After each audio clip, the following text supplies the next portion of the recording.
But now let's cross to one of the key battleground states in the United States, Pennsylvania, with our Washington correspondent, Annalise Nielsen. I spoke with her a little earlier. Annalise, thank you so much for your time. Donald Trump has just announced he's suing over voter suppression. Can you tell us more about this?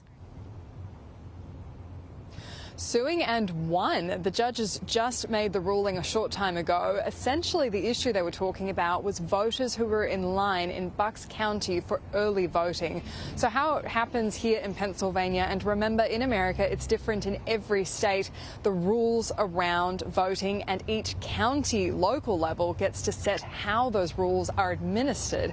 So in Bucks County, they found that they had enormous numbers of people lining up to cast their early ballots. How it happens here is you line up, you get your mail ballot, the same one that would be mailed out to you, but many Pennsylvanians have been saying they haven't been receiving their mail-in ballots. They've been getting lost in the mail, so they go line up, get handed a ballot, they can fill it in on the spot, hand it back to them, and their ballot's cast early.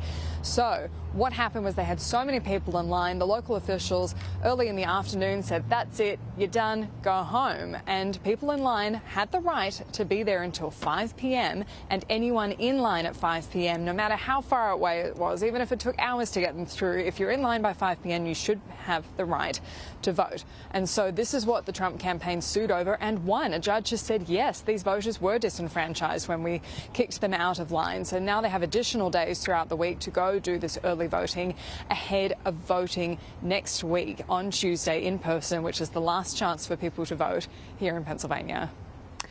We've seen Joe Biden's garbage comment where he basically called half of America, all of the Trump supporters, garbage.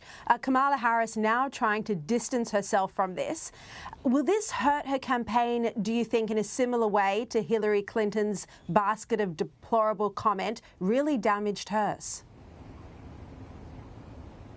Well, look, one of the things that we're looking at here is the fact it's happened late in the game. We're only 6 days out from the presidential election here, so many Americans have already cast their ballots. About a third, the last time I looked, of people who are likely to vote have cast their ballot. But the issue is they have been putting forward this idea that they are the party that's going to bring people together, and it's Donald Trump who's divisive.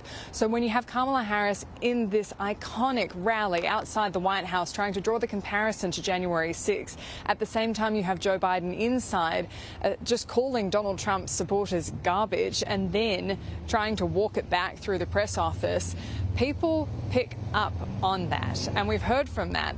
We've heard that from people on the ground here in Pennsylvania today. This is one of the critical battleground states for both campaigns to try to win the Electoral College vote. So yes, it will absolutely cut through. And what the real issue is that I think hasn't been emphasized enough in all this is the fact that this is the problem the Harris campaign has had from the get-go, where they're trying to separate themselves from Biden. He's been leaving days open, according to Axios, and they've been leaving him hanging because they don't want him on the campaign trail with him. He's seen as a liability, and he's left to his own devices like this, and it does cause these issues, fractures, because people realise that she's been working with him for 4 years, and they realise that he's got issues with his cognitive abilities at the moment, his memory, and it is that just absolute juxtaposition that we're seeing.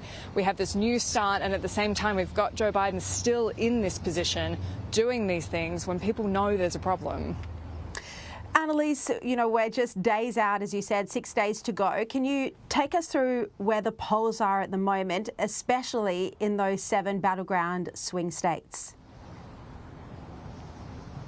Look, this is one of the really fascinating things with the polls at the moment. They're just neck and neck. We're just seeing 50-50 splits. We're seeing polls will come out with a few points here and there for either campaign. It looks like Donald Trump's pulling ahead, but we're still within the margin of error.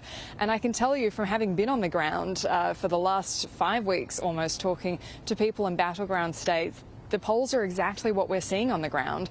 People aren't enthusiastic either way. People are feeling very downtrodden about the whole thing. And I think that's really interesting when we compare it to 2020, when there was so much friction. People were feeling passionate. We've had anecdotes from across the country of people not having as many signs stolen out of their yards, of bartenders telling us they don't have to break up as many political fights as they used to because people aren't feeling overwhelmed about either candidate. But what we also compare that to is the early voting. We are breaking records across the country. Georgia alone is such a huge indicator. And what we saw in Pennsylvania as well is the number of people who've been voting early. It's drastically there's a drastic uptick for Republicans, and that is a huge change from 2020 when they were told stay home, don't go to the polls early, do it on a day in person, otherwise you can't trust it. Now they're being told do whatever it takes to get your vote in early, we'll have the other fights later, and it looks like it's working for the Republicans. Right, Annalise Nielsen, really appreciate your time joining us from the ground in Pennsylvania.